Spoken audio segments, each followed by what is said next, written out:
రంగురంగులే పెట్టుకున్నా ఎప్పుడే తీసుకోవాలని చెప్పండి.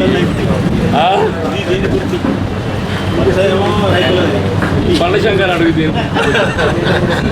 ఇప్పుడు నరేంద్ర మోడీ గారు ప్రధానమంత్రి హోదాలో ఒకవైపు ఏదైతుందో మత విద్వేషాలను రెచ్చగొట్టేపడే విధంగా, ఇంకోవైపు సమాజాన్ని తప్పుదోవ పట్టించే విధంగా దేశంలో ప్రతిపక్షాలు ఓటు బ్యాంక్ రాజకీయాలతోని ఎస్సీ ఎస్టీ ఓబీసీలను వివక్ష గురి చేయటము, అన్యాయం చేయడానికి ప్రయత్నం చేస్తున్నాయని చెప్పని ఆరోపించటం ఆశ్చర్యాన్ని కలిగిస్తుంది. అంటే వాస్తవంగా ఓటు బ్యాంక్ రాజకీయాలు చేసేదే Bharatiya Janata party. Vote bank రాజకీయాలు చేసేదే భారతీయ జనతా పార్టీ.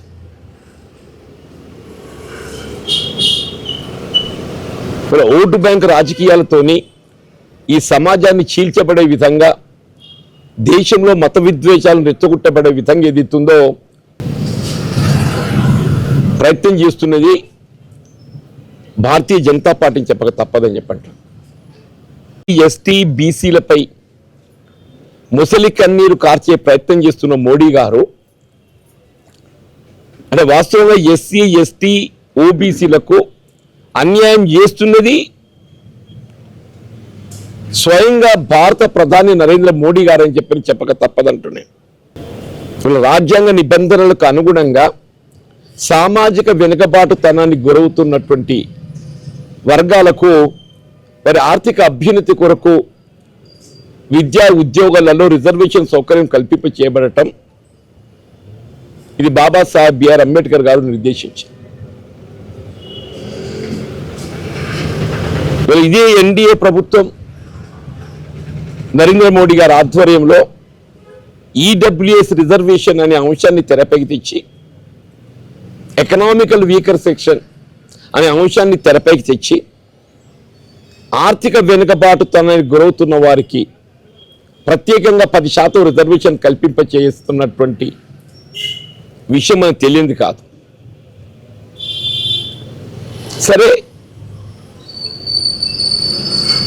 ఆర్థిక వెనుకబాటుతనానికి గురవుతున్న వారికి ఏదైతే మీరు ప్రత్యేకంగా రిజర్వేషన్ సౌకర్యం కల్పించే ప్రయత్నం చేస్తున్నారో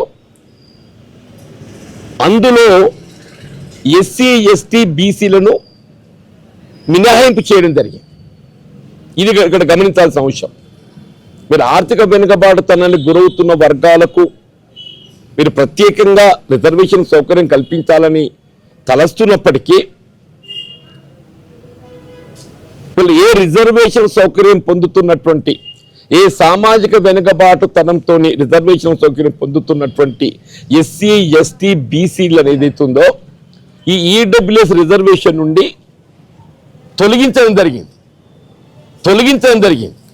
ఇది భారత రాజ్యాంగం 103వ అమెండ్మెంట్ అనుగుణంగా, భారత రాజ్యాంగం 103వ అమెండ్మెంట్కి అనుగుణంగా ఏదైతే ఈడబ్ల్యూఎస్ రిజర్వేషన్ను తెరపైకి తేవడం జరిగిందో, ఈడబ్ల్యూఎస్ రిజర్వేషన్ అనేది the persons belonging to EWS who are not covered under the scheme of reservation for SCs, STs and OBCs shall get 10% reservation. ఇక్కడ ప్రత్యేకంగా మెన్షన్ చేసిండు, who are not covered under the scheme of reservation for SCs, STs and OBCs. ఎవరైతే ఈ SC ST ఓబీసీలలో reservation సౌకర్యం పొందలేకపోతున్నారో, SC ST ఓబీసీలలో reservation సౌకర్యం పొందలేకపోతున్నారో వారికి నేను ప్రత్యేకంగా 10% రిజర్వేషన్ ఇస్తున్నాను చెప్పి పేర్కొన్నాను. అంటే ఏంటి? These three sections are eliminated. దయచేసి ఇక్కడ గమనించాలని చెప్పంటున్నాను. నువ్వేదైతుందో దళితుల హక్కులను కాలరాసే విధంగా, బలహీన వర్గాల హక్కులను కాలరాసే విధంగా వీళ్ళు ప్రత్యేకంగా ఏ 10% రిజర్వేషన్ ఆర్థిక వెనుకబాటుతనం అనే నెపంతో ఏదైతే కేవలం అన్రిజర్వ్డ్ క్యాస్ట్కు కల్పింప చేయబడడం జరుగుతుందో అందులో వీరికి అవకాశం కల్పించలేకపోవటం అంటే ఏంటి? ఉదాహరణ ఎస్సీలో ఒక 15% ఉన్నది, ఎస్టీలు ఒక 10% ఉన్నారు, 15, 10, 25. బలహీన వర్గాలు ఒక 50% ఉన్నారు. ఉదాహరణకు అంటే 15, 10, 25, 50, 75% పోతే మిగిలింది ఎంత? 25%. ఈ 25% ఎవరు? Those who are not getting reservation. వాళ్ళు హిందువులు కానీ ముస్లింలు కానీ. ఇక్కడ గమనించాల్సింది ఇంకొక ప్రధానమైన అంశం ఏంటంటే, ఈ అన్రిజర్వ్డ్ క్యాస్ట్ అంటే కేవలం హిందూ సమాజం అని చెప్పి అనుకుంటారు. అన్రిజర్వ్డ్ క్యాస్ట్లో ఏదైతున్నదో even the Muslim, Christian, who are not getting reservation are eligible to get a reservation in EWS. అంటే 25%లో ఎవరెవరు వస్తారు? Unreserved caste of Hindu, unreserved caste of Muslim. ఇక్కడ చెప్పేది ఏం చెప్తుండో, హిందూ సమాజం యొక్క మెప్పు పొందటానికి కొరకు, హిందూ సమాజం యొక్క మెప్పు పొందటానికి కొరకు ఏం చెప్తున్నాడు? నేను తిరిగి అధికారానికి వస్తే ముస్లిం రిజర్వేషన్ రద్దు చేస్తా.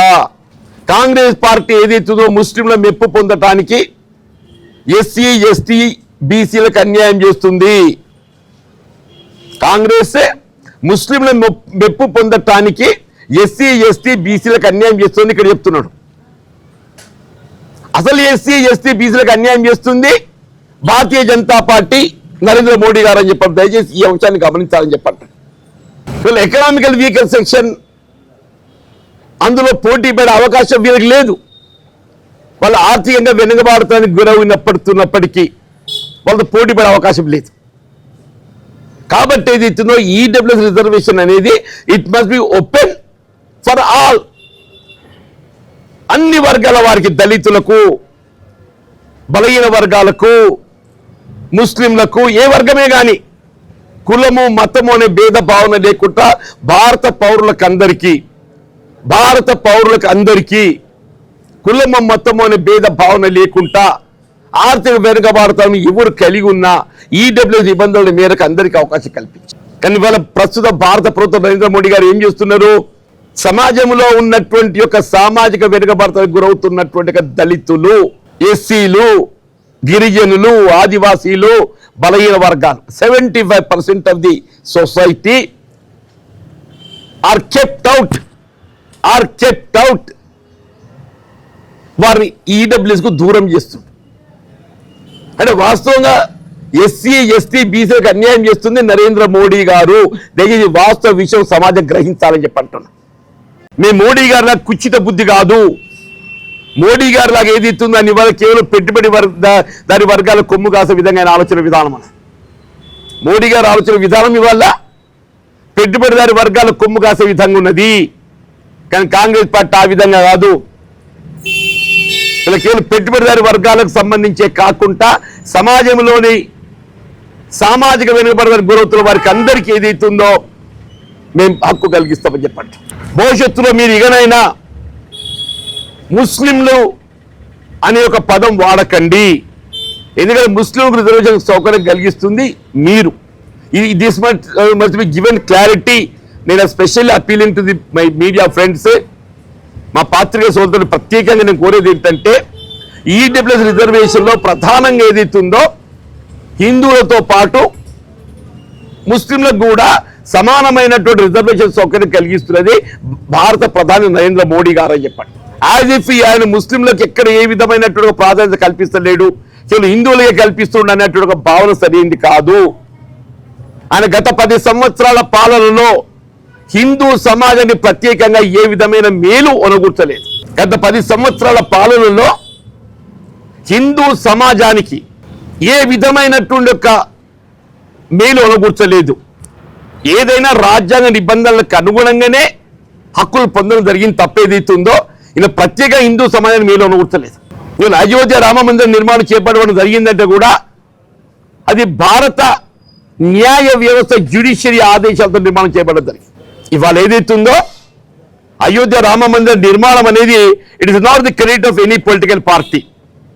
It is not the credit of any political party. If at all you want to give credit to anybody, you should give it to the judiciary. ఆ యొక్క గౌరవము, ఆ క్రెడిట్ ఇవ్వాలని చెప్పంటే న్యాయ వ్యవస్థకి ఇవ్వాలని చెప్పి అంటున్నా. ఇలా అయోధ్యలో రామ మందిర నిర్మాణం చేపట్టడం జరిగిందంటే అది న్యాయ వ్యవస్థ తీర్పుకు అనుగుణంగా మాత్రమే చేపట్టడం జరిగింది. ఆ న్యాయ వ్యవస్థ తీర్పును ఎవరమైనా గౌరవించాలి. ఆనాడు 86లో ఏదైతుందో ఆనాటి భారత ప్రధాని రాజీవ్ గాంధీ గారు కూడా గౌరవించి అయోధ్య రాముల వారి దర్శనం ఏదైతుందో అంతవరకు మూసి ఉన్నటువంటి ఒక గేట్లు తెరిచి దర్శనానికి అవకాశం కల్పించారు. అటు ఫజియాబాద్ కోర్టు తీర్పుకు అనుగుణంగా ఏదైతున్నదో రాజీవ్ గాంధీ గారు ఏదైతుందో అంతవరకు మూసిన్నటువంటి యొక్క అయోధ్య అది వివాదాస్పదం అనే భావనతో ఏదైతే మూసి ఉండేనో కోర్టు ఆదేశాలకు అనుగుణంగా ఆ డోర్స్ ఓపెన్ చేసి రాముల వారి దర్శనానికి అనుమతి ఇచ్చింది రాజీవ్ గాంధీ గారు అని చెప్పంటారు. 89లో ఏ శిలాన్యాస్ చేయడం జరిగిందో, శిలాన్యాస్ అంటే శంకుస్థాపన చేయడం జరిగిందో అది కూడా కోర్టు ఆదేశాలకు అనుగుణంగా రాజీవ్ గాంధీ గారు ప్రధానమంత్రి ఉండగా చేయడం జరిగిందని చెప్పి ఇవాళ మోడీ గారు ప్రధానమంత్రిగా మందిర నిర్మాణానికి చొరవ తీసుకోవడం జరిగిందంటే ఇది కూడా భారత అత్యున్నతమైన న్యాయస్థానం తీర్పుకు అనుగుణంగా మాత్రం చేయడం జరిగింది తప్ప there is no credit of anybody. ఆయన ఏదైతుందో సమాజంలోని నిరుపేద వర్గాలు సామాజిక వెనుకబడతలకు గురవుతున్నట్టుగా దళితులు, షెడ్యూల్ క్యాస్ట్, షెడ్యూల్ ట్రైబ్, బలహీన వర్గాలు, బ్యాక్వర్డ్ క్లాసెస్ కు అన్యాయం చేస్తుంది ఎవరు అని చెప్పంటే నరేంద్ర మోడీ గారు అని చెప్పండి. ఇకనైనా భవిష్యత్తులో మోడీ గారు వీళ్ళ దళితులు, ఎస్సీ, ఎస్టీ, బీసీల గురించి ఉచ్చరించేటువంటి ఒక నైతికత లేదు అని చెప్పని